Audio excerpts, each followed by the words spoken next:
He's bringing Steve Bannon with him again. The former White House chief strategist is expected to speak just like he did here back in September. But one thing that's different this time, Moore officially has an endorsement from President Trump.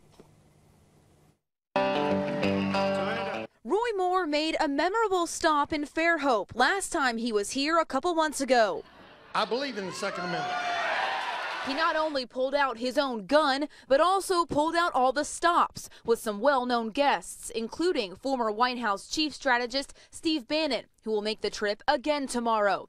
The gun stunt got a lot of attention, but it didn't surprise many of his supporters, one of them, Dean Young. And Judge Moore's going to say what Judge Moore wants to say.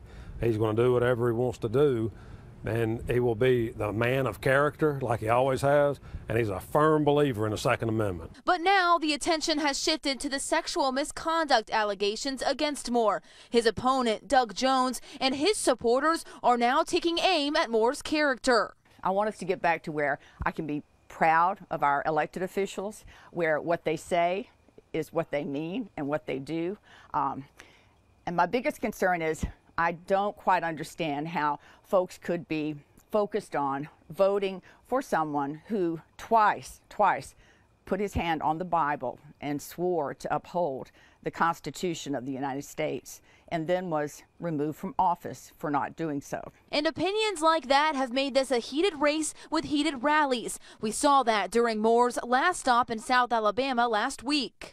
The next one who makes disturbance will be turned over to the police. That tension, a main reason why the Baldwin County Sheriff's Office will have their deputies here in Fairhope tomorrow. It would be naive for us to pretend that it's not there. But that being said, we have very experienced law enforcement officers there. And I will say that the guys that are in the venue, those are being provided at the expense of the Roy Moore campaign. The Sheriff's Office will provide additional deputies outside that footprint, in addition to a sort of a contingency plan. And we're told Fairhope police officers will also be providing security. You can watch the event live tomorrow night on our Facebook page. Reporting live in Fairhope, Alexa Knowles, Fox 10 News. And on the eve of Moore's visit to Fairhope, another woman has stepped forward. The Washington Post talked to a Florida woman who said that Moore dated her when she was 17 and he was 34. Debbie Wesson Gibson said she decided to speak out after she watched Moore speak to this church in Theodore last week.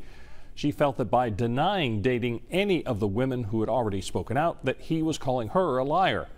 The Moore campaign did not respond to requests for comment.